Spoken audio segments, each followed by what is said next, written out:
All right, let's get right into it. For months, we've all been plugging away at AI through our web browsers. And look, it's fine. But what if I told you there's this hidden, way more powerful method that, the big AI companies are kind of quiet about? A way to unlock a level of speed and control that browser tools just can't even touch. And finally build that true personal assistant we've all been dreaming of? And this quote just nails it. The browser feels familiar, right? It's easy, but it's also a cage. It puts a hard limit on what AI can do for you. And trust me, once you see the alternative, you are never going back. So that's the big question here. What if we could actually break the AI out of that cage?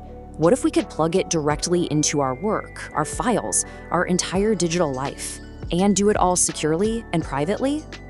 So here's the game plan for this explainer. We're going to look at the two very different worlds of AI, pinpoint the real problem with browsers, unlock what I'm calling your terminal superpower, show you how to truly own your workflow, and then finally welcome you to the personal assistant era. Okay, let's kick things off. Right now, every single power user is basically standing at a fork in the road, staring down two completely different paths for using AI. And this slide really lays out the whole story. On the left, you've got the browser way. Think of it like a walled garden. Sure, it's simple, but it's super restrictive. The AI works with their data on their servers. But on the right, that's the terminal. This is your personal workshop. This is where you get total control, working with your data on your machine with access to a practically infinite amount of context.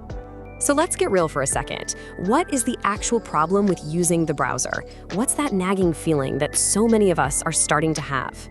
Well, it boils down to this one phrase: browser context bloat. Oh, you know exactly what I'm talking about. You've got 20 tabs open, you're trying to copy and paste stuff between different windows, and then your AI chat just times out. It forgets everything you just spent 10 minutes telling it. It's this constant, maddening cycle of re-explaining yourself. And this quote just perfectly captures that frustration. We have this expectation that the AI should just get it, that it should understand our world. But the browser version can't.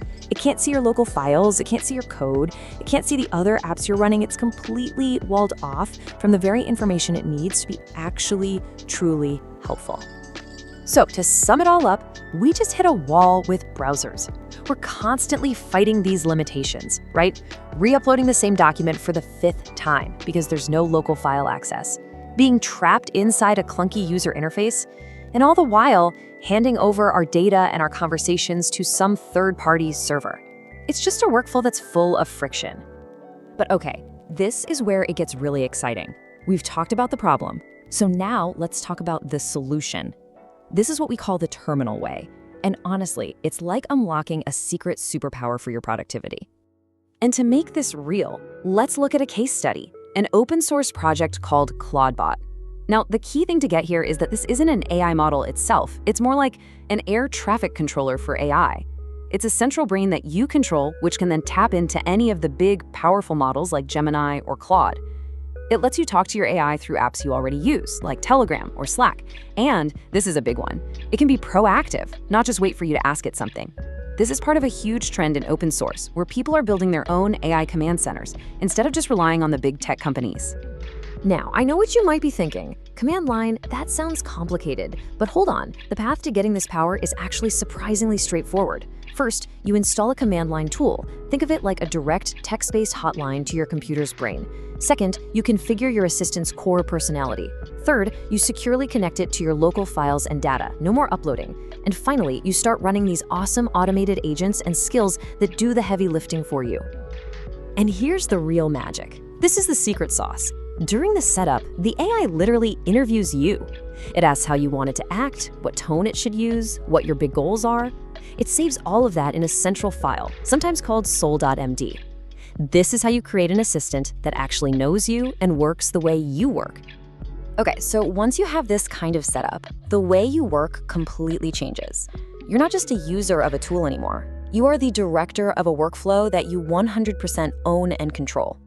This slide shows a really important leap forward. See, the old way of integrating tools, let's call them MCPs for short, was to have everything running all the time. This just bloated the AI's memory and slowed it all down. But the new terminal way uses something called skills. These are like specialized tools that are called up only when they're needed. It's a just-in-time approach, and it makes the whole system way, way faster and more efficient. So what's the big payoff here? What do you actually get? Well, you get total control. Your data stays with you, on your machine. You get way better security because you can manage the blast radius. You decide exactly which files and systems it's allowed to touch. And you get the power to build your own custom automations, like an agent that automatically summarizes every new document you drop into a folder. What it all means is you get an AI that works for you, not for a giant tech platform. So look, this isn't just some small improvement. This shift from the browser to the terminal, it really marks the beginning of a whole new era in how we interact with technology. This quote just captures this moment perfectly. That science fiction dream of having a true personal assistant, well, it's already a reality for people who know about this stuff. Like the famous saying goes, the future is already here, it's just not evenly distributed. This tech is now within reach for anyone who's willing to step outside the browser. Because what we're really talking about here is so much more than just another productivity app. It's really about a fundamental shift in our mindset. It's about moving on from just, prompting a tool to actually collaborating with a partner that you've trained, that you trust, and that you completely control. So, the final question is this: are you ready to stop being just a user of someone else's AI? Are you ready to become the coach of your own? To build an assistant that truly gets you and supercharges the way you work? Because the power is now, quite literally, in your hands.